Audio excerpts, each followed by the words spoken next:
আসসালামু আলাইকুম ওয়া রাহমাতুল্লাহ। প্রিয় বন্ধুরা, আপনারা নিশ্চয়ই আল্লাহ তাআলার নামের পাওয়ার খুব ভালো করেই জানেন।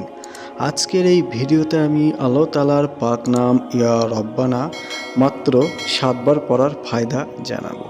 ভিডিওটি না টেনে সম্পূর্ণ দেখার অনুরোধ রইল। আমি আশা করি আপনাদের এই ভিডিওটি খুব ভালো লাগবে। যদি ভিডিওটি পছন্দ হয় তাহলে একটি করে লাইক দিয়ে যাবেন।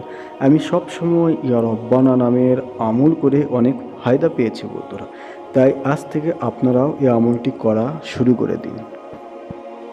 আমি মহান আল্লাহর কাছে দোয়া করি যারা আমার এই ভিডিওটি একটি লাইক করবে, আল্লাহ তুমি তাদের মনের ইচ্ছা মনের আশা সব কিছু পূরণ করে দেন। আমিন সুম্মা আমিন। সবাই কমেন্টে আমিন লিখুন। কার মুখ থেকে বের হওয়া আমিন কখন কবুল হয় বলা যায় না। আসুন জেনে নেওয়া যাক আমলটি কিভাবে করবেন, কোন তরিকায় আমল করলে ভালো হয়। দিনের যে কোনো সময় এই আমলটি করতে পারবেন আপনারা। মাত্র 7 বার আপনাকে আল্লাহ তাআলার এই নামটি পড়তে হবে। আমি তো প্রত্যেক ফরজ নামাজের পর এই আমলটি করি। আপনি দিনের অবসর সময়ে প্রথমে 3 বার দরুদ শরীফ পড়ে নেবেন। তারপর ইয়া রব্বানা আপনাকে 7 বার পড়তে হবে।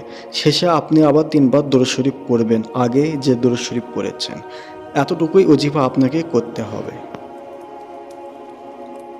আপনার যখন সব কিছু পড়া শেষ হয়ে যাবে, তারপর দুহাত তুলে কেঁদে কেঁদে আল্লাহর কাছে আপনার নেক উদ্দেশ্য পূরণের জন্য, সমস্যাগুলো সমাধানের জন্য দোয়া চান।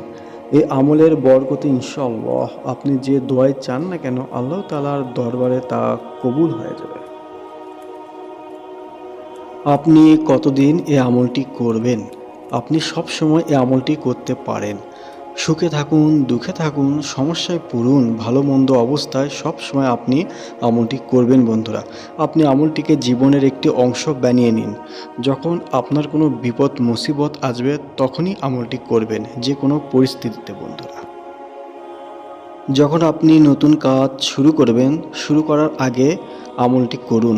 আপনি নতুন জব করার আগে আমলটি করে চাকরিতে যোগ দিন।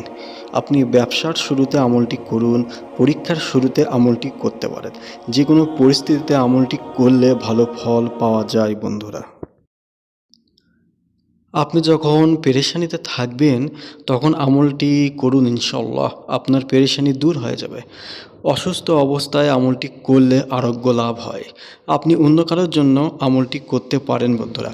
আগের নিয়মে পড়ে তার শরীরে ফু দিন, ইনশাআল্লাহ ওই ব্যক্তিও সুস্থ হয়ে যাবে। ওই ব্যক্তির যে কোনো সমস্যা দূর হয়ে যাবে। এই আমলটি করলে আপনার ইচ্ছা পূরণ এবং সমস্যা তো দূর হবেই, সেই সঙ্গে আপনি অনেক সওয়াব হাসিল করবেন। আপনার যে কোনো কাজ করা সহজ হয়ে যাবে। আশপাশের পরিবেশ যেন আগে থেকে আপনার জন্য তৈরি হয়ে থাকবে বন্ধুরা। আপনার সব কাজ আল্লাহ তাআলা থেকে নির্ধারিত হয়ে যাবে। জীবনে আপনার কোনো টেনশন করতে হবে না।